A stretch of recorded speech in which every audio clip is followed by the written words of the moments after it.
जय हिंद प्यारे साथियों, कैसे हैं आप लोग। जैसा कि आपको पता है कि आरआरबी ने ग्रुप डी के पदों पर 32,438 पोस्टों पर निकाली है, वैकेंसी निकाली है। इससे पहले जब एनटीपीसी में 11,000 के करीब वैकेंसी निकाली तो बच्चों के अंदर बहुत ज़्यादा डिमोटिवेट हो गए थे कि कैसे निकलेंगे इन 11,000 पदों में। पूरे इंडिया के लिए 11,000 पद थे, तो उसमें से 3500 के करीब थे अंडर ग्रेजुएट वाले और बाकी थे ग्रेजुएट वाले। तो बच्चों के अंदर थोड़ा कॉन्फिडेंस डाउन हो गया था कि अब मैं इसमें से बहुत ज़्यादा कंपटीशन होगी इसमें, तो कैसे ही निकल पाएगा ये। तो अब आरआरबी ने निकाली है इस पे ग्रुप डी के पदों पर 32,438 पोस्ट, जिसमें आपकी एज, अगर लिमिट एज की बात करी जाए तो 18 से 36 वाले भर सकते हैं, ठीक है। और उसके बाद ये शुरू होगी एप्लीकेशन बिगिन 23/1/2025 से, और लास्ट डेट है इसकी 24/2/2025 तक। तो आप इस बीच फॉर्म को भर सकते हैं। और उसके बाद जो वैकेंसीज़ की बात करें तो 32,438 वैकेंसीज निकली हैं। और अगर इनके फीस की बात करें तो जनरल, ईडब्ल्यूएस और ओबीसी के लिए 500 रुपये होने वाली है। और जो एसटी, एससी और एससी और पीडब्ल्यूडी वाले हैं उनके लिए, फिजिकल हैंडीकैप वालों के लिए 250 है, और ऑल कैटेगरी फीमेल के लिए 250 है। उसके बाद अगर इनके मतलब जो आपको लगेगा कि ये फीस बहुत ज़्यादा है, बहुत ज़्यादा आरआरबी में 500 के करीब फीस है, जर्नल वालों के लिए ज़्यादा है, तो आपको बता दूं कि इसमें से 400 रुपये आपके रिटर्न हो जाएंगे। 400 रुपये आपके रिटर्न हो जाएंगे। क्यों रिटर्न हो जाएंगे? क्योंकि जो आरआरबी है उसने थोड़ा सा दिमाग लगाया अपना और सोचा कि बच्चे, बहुत सारे बच्चे ऐसे कम फीस रखते हैं तो बहुत सारे बच्चे भर देते हैं फॉर्म और एग्ज़ाम देने नहीं जाते हैं, ठीक है। अगर मान लो 100 रुपये हो जाती फीस तो बहुत सारे बच्चे भरते, और लेकिन एग्ज़ाम देने उसमें से बहुत ही कम बच्चे जाते हैं, या एग्ज़ाम देने भी जाते हैं तो जिन बच्चों नहीं भी भरना चाहते हैं वो भी भर के एग्ज़ाम देने चले जाते हैं। एग्ज़ाम सेंटर पे भीड़ बहुत ज़्यादा हो जाती है, ठीक है। और अगर नहीं भी जाते हैं तो इतनी फॉर्म की संख्या इतनी अधिक हो जाती है कि जो पढ़ने वाले बच्चे हैं वो डिमोटिवेट हो जाते हैं कि इनमें से कैसे निकलूँगा मैं, ठीक है। तो इसी वजह से इतनी फ़ीस कर दी गई है कि अगर जो मतलब नहीं भरना चाहता है तो वो नहीं भरेगा, जो पेपर देना नहीं चाहता है तो वो फालतू में फॉर्म नहीं भरेगा, ठीक है। तो 400 आपके इसमें से वापस हो जाएंगे। लेकिन जो एससी एसटी और फिजिकल हैंडीकैप और पीडब्ल्यूडी वाले हैं और जो ऑल कैटेगरी फीमेल हैं उनकी 250 है, और जो 250 रुपये हैं वो सारे के सारे ही वापस रिटर्न हो जाएंगे, ठीक है। तो आशा करता हूँ कि इतनी बात आपको समझ में आ गई होगी, ठीक है। तो चलिए आगे बात करते हैं। जो हमारा सिलेबस है, जो हमारा सबसे पहले देखेंगे कौन से किस आधार पर हमारा एग्ज़ाम होगा, ठीक है। तो एग्ज़ाम की अगर बात करें तो ये कंप्यूटर बेस्ड एग्ज़ाम है। एक कैसा एग्ज़ाम है? एक कंप्यूटर बेस्ड एग्ज़ाम है, जिसे शॉर्ट बोलते हैं सीबीटी। सीबीटी का नाम तो आपने सुना होगा, क्योंकि जो जिन बच्चों ने एनटीपीसी में डाला है तो उनको पता होगा कि सीबीटी 1 और सीबीटी 2 के बारे में, ठीक है। इसमें लेकिन ऐसा कुछ नहीं, इसमें एक ही पेपर होगा, CBT computer based test. CBT 1 या 2 नहीं होगा इसमें, ठीक है। तो इसमें अगली स्टेप, इस अगले में कहता है कि इसका जो ई कॉल लेटर है वो आप इसकी ऑफिशियल वेबसाइट आरआरबी और आरआरसी पर डाउनलोड कर सकते हैं, ठीक है। उसके बाद चलिए अगले देखते हैं, अगला क्या दिया हुआ है। अगला दिया गया एग्ज़ाम ड्यूरेशन इन मिनट्स, ठीक है। जो एग्ज़ाम का टाइमिंग दी गई है, जो आपकी टाइमिंग है, मैक्सिमम टाइम है वो है 90 मिनट, ठीक है। 90 मिनट आपको दिए गए हैं। 90 मिनट का मतलब आप 1.5 मिनट बिल्कुल मत समझना, 1.5 घंटा बिल्कुल ना समझना, ठीक है। 90 मिनट का मतलब आप 1.5 घंटा बिल्कुल ना समझना, क्योंकि ये 1.5 घंटा नहीं है, ये 1.5 घंटा नहीं है।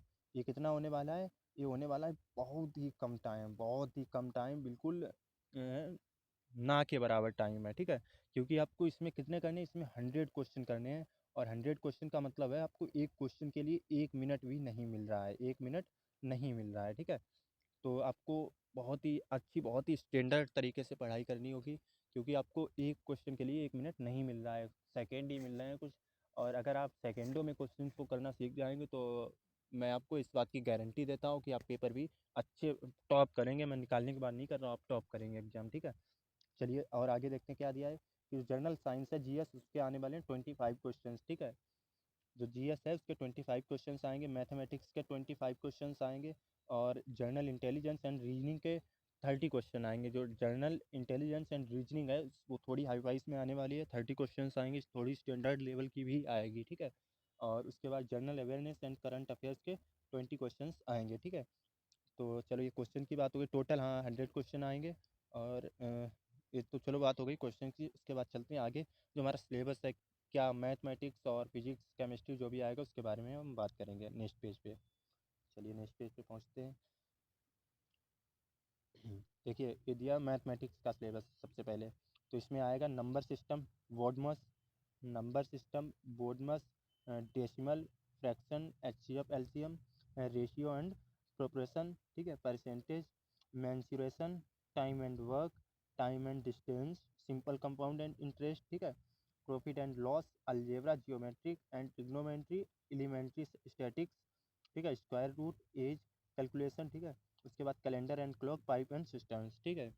इतना तो हो गया है, ये मैथ का है। इसमें थोड़े मतलब उस लेवल का नहीं है जितने हाई फाई अदर एग्जाम्स होते हैं, जैसे एनटीपीसी का जितना स्टैंडर्ड लेवल का आएगा उस लेवल का एग्जाम नहीं होने वाला है, थोड़ा उससे डाउन लेवल का होगा, ठीक है। और इसमें वैकेंसीज भी अच्छी खासी है, तो इसमें चांस, बहुत अच्छे चांस हैं आपके निकलने के एग्ज़ाम में, ठीक है।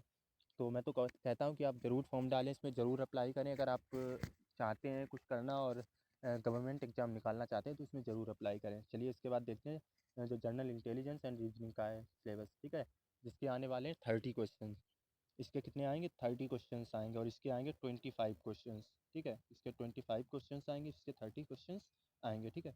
आप देखते हैं इसमें क्या है, इसमें सबसे पहला है एनोलॉजीज, ठीक है, अल्फ़ाबेट एंड नंबर सीरीज, जो अल्फ़ाबेट और नंबर सीरीज आती है, ठीक है, कोडिंग डिकोडिंग है, मैथमेटिकल ऑपरेशंस हैं, रिलेशनशिप, सिलोजिज्म है, जम्बलिंग है, ठीक है, उसके बाद वेन डायग्राम है, डाटा इंटरप्रेशन है, ठीक है, एंड सफियंसी है, ठीक है, कॉन्क्लूशन एंड डिसीजन मेकिंग, ठीक है।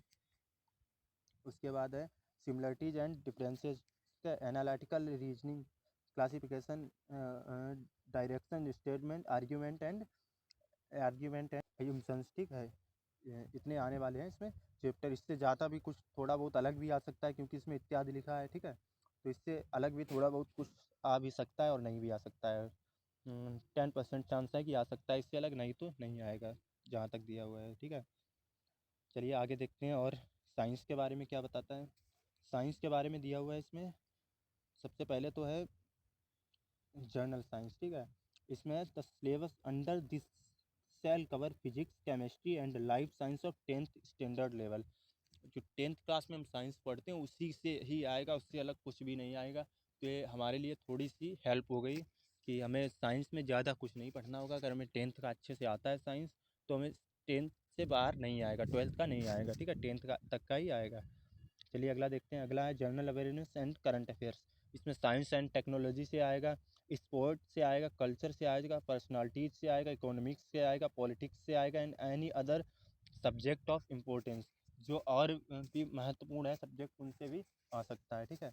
तो चलिए अगले देखते हैं, और ये तो हो गया सिलेबस हमारा सारा, जहाँ से क्वेश्चंस जो हमारे 100 क्वेश्चंस हैं, कितने क्वेश्चंस आएंगे जो हमारे 1000 क्वेश्चंस, 100 क्वेश्चंस हैं, वो सिर्फ इन्हीं जो मैंने अभी बताए हैं इससे आएगा। इस वाले पेज पे जो मैंने बताया है, इस वाले पेज पे जो बताया है, और इस वाले पेज पे जो बताया इसी से आएगा, और इससे अलग नहीं आएगा, ठीक है। चलिए अब चलते हैं, जो हमारा फिजिकल टेस्ट होगा उसका फिजिकल क्राइटेरिया क्या है वो देखते हैं, ठीक है। सबसे पहले तो देखो फिजिकल इफ़िशियंसी टेस्ट क्या है, ठीक है, ये पीईटी जिसे बोलते हैं, फिजिकल इफ़िशियंसी टेस्ट। इसमें क्या क्या ज़रूरत होती है, क्या क्या आपकी रिक्वायरमेंट है जो आपको पूरी मतलब होनी चाहिए, तभी आपका इसमें सिलेक्शन हो पाएगा। तो सबसे पहले आप देखते हैं मेल कैंडिडेट के लिए, सबसे पहले क्या है मेल कैंडिडेट के लिए। अब मेल कैंडिडेट के लिए क्या इसमें शर्तें हैं वो देख लीजिए। Should be able to lift and carry 35 kg of weight for a distance of 100 metre and 2 minutes in one chance without putting the weight down, ठीक है। आपको कितना 25 किलो वजन आपको उठाना आना चाहिए, कितनी देर के लिए, 100 मीटर, 100 मीटर आपको दूरी चलवाई जाएगी, और 2 मिनट आपको टाइम मिलेगा केवल, ठीक है। उतने में आपको 100 मीटर कवर करना है, 35 kg वजन अपने ऊपर रख के, ठीक है।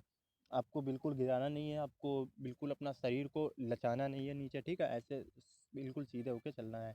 नेक्स्ट शर्त है इसकी, ठीक है, should be able to run for a distance of 1000 meters in 4 minutes and 15 seconds in one chance, ठीक है। आपको रनिंग करनी पड़ेगी 1 किलोमीटर की, 1 किलोमीटर की कितना टाइम कितना दिया गया, 4 मिनट और 15 सेकेंड, 15 सेकेंड दिए गए हैं। इतने में आपको रनिंग करनी है। और उसके बाद आती है फीमेल कैंडिडेट, जो लड़कियों के लिए क्या है, ठीक है, फिजिकल क्राइटेरिया वो देख लीजिए। शुड बी एबल टू, इसमें सेम है बट क्या है, आपको 20 kg सिर्फ वज़न उठाना पड़ेगा।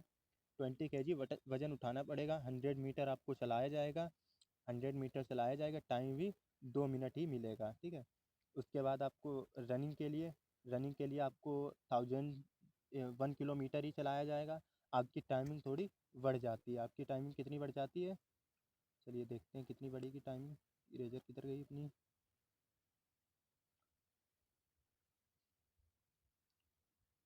आपकी टाइमिंग है देखिए 5 मिनट, 5 मिनट और 40 सेकेंड। 5 मिनट 40 सेकेंड आपकी टाइमिंग है, ठीक है। लड़कियों की टाइमिंग कितनी है, 5 मिनट 40 सेकेंड, और लड़कों की है 4 मिनट 15 सेकेंड, करीब 1 डेढ़ मिनट का फ़र्क है, ठीक है।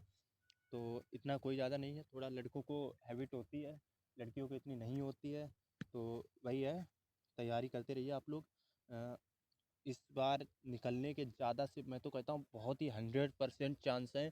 अगर आप अच्छे से तैयारी करते हैं, अपना 100% देते हैं। टाइम, अभी एग्ज़ाम की डेट आई नहीं है फ़िलहाल। मैं तो कहता हूँ, मेरा जैसा मानना है कि वही 1 डेढ़ महीना या 2 महीने मिलेंगे आपको एग्ज़ाम देने के, मतलब गैप मिलेगा एग्ज़ाम के बीच में। तो आप तैयारी करते रहिए। हाँ, सिलेबस तो इतनी जल्दी कवर नहीं हो पाएगा, ना तो आप कर पाएंगे। शायद ही कोई ऐसा बच्चा हो बहुत ही ज़्यादा मेहनती, बहुत ही ज़्यादा, जिसे घर का कोई, ज़्यादातर तो मिडिल क्लास के ही होते हैं जो ऐसे ग्रुप डी या एसएससी एमटीएस वगैरह की तैयारी करते हैं। मिडिल क्लास फैमिली के होते हैं हम लोग, ठीक है। तो हमें इतना घर से भी फुर्सत नहीं मिलती है कि हम कोई मतलब ऐसा काम कर पाएँ पढ़ाई ज़्यादा। तो हमें घर से इतनी ज़्यादा फुर्सत नहीं मिलती, हमें और भी काम होते हैं। खेतों में काम हो गया, या फिर और इधर उधर का काम, दुकान पे जाना या कहीं जाना, कहीं कहीं मतलब होते हैं काम ऐसे घर में बहुत सारे। तो टाइम इतना ज़्यादा नहीं मिडिल क्लास के लिए निकल पाता है। तो इतना सिलेबस इतनी जल्दी नहीं उस टाइम में कवर हो पाएगा। तो मैं तो यही कहूँगा कि जितना ज़्यादा से ज़्यादा उसके आप previous year question paper, question solve करें और उन्हें लर्न करें। जो जीके जीएस और साइंस वगैरह के क्वेश्चंस हैं उनको याद करें। और हमारे चैनल पे भी आप हमारा चैनल ज्वाइन कर सकते हैं। मैं तो कहता हूँ, आप अगर ऑफ़लाइन पढ़ रहे हैं तो ज़्यादा अच्छा है। अगर आप ऑफ़लाइन, अगर आपके पास इतनी जो एक अच्छा नहीं है, अगर मतलब घर की आर्थिक स्थिति अच्छी नहीं है, तो आप ऑनलाइन पढ़ें, ठीक है। हमारा चैनल आपको बहुत अच्छी सी वो देता है। आप मेरा चैनल ज्वाइन कर सकते हैं। इस पे आपको जीके जीएस और जनरल साइंस और जो भी साइंस आएगा इसमें प्रॉपर, मैं तो कहता हूँ मेरा जो चैनल है वो प्रॉपर रेलवेज के लिए ही बना है। जो रेलवे के एग्ज़ाम होते हैं, जैसे एनटीपीसी और अभी ग्रुप डी की तो तैयारी चल ही रही है, और भी जो रेलवे के एग्ज़ाम आते हैं उनकी तैयारी करवाते हैं। इससे अलग कुछ भी नहीं करवाते, ठीक है। एसएससी वगैरह की अगर वैकेंसी निकलती तो करवाते हैं इसकी, नहीं तो हमारी जो रेलवे का एग्ज़ाम है उसकी प्रॉपर मतलब तैयारी चलती रहती है। तो आप मेरा चैनल ज्वाइन कर सकते हैं। उसमें डेली आपको जो प्रीवियस ईयर के क्वेश्चंस हैं वो आपको करवाए जाते हैं, सॉल्व करवाए जाते हैं। और मैथ्स के लिए तो बहुत ही छोटी छोटी ट्रिक्स हैं। आप शॉर्ट वीडियो में देख सकते हैं हमारे चैनल पे जाके कि कितनी छोटी छोटी ट्रिक्स से आप बड़े बड़े क्वेश्चंस को बहुत ही चंद सेकेंडों में करवा देते हैं, ठीक है। तो यही है बस, एग्ज़ाम में आपको कितने टाइम, बस आपको यही देखना है कि हम कैसे टाइम बचा सकें अपना, ठीक है। तो आपको कुछ ही सेकंड में आपको क्वेश्चंस को सॉल्व करना होगा। मैथ्स के क्वेश्चन है, अगर आप 10 सेकंड या 15 सेकंड में कर पाते हैं क्वेश्चंस को सॉल्व, तो आप, मैं तो कहता हूँ, आपको टॉप करने से कोई नहीं रोक पाता। अगर आप मेरा चैनल ज्वाइन कर सकते हैं तो आप ये भी कर सकते हैं, आप 10 सेकंड में ही क्वेश्चन को सॉल्व कर सकते हैं। और अगर आपको वीडियो अच्छी लगी हो, अगर आपको कुछ भी समझ में आया हो, थोड़ा बहुत भी, अगर आपको सिलेबस के बारे में या चैनल के बारे में समझ में आया हो, तो आप चैनल को सब्सक्राइब कर लीजिए अभी। अगर आप चाहते हो कि आप एग्ज़ाम में अच्छा करें और अच्छे नंबर हैं वो स्कोर करें, तो आप मेरे चैनल को तुरंत सब्सक्राइब कीजिए और बेल आइकन दबाइए, लाइक कीजिए वीडियो, और अपने भविष्य को उज्जवल कीजिए। धन्यवाद।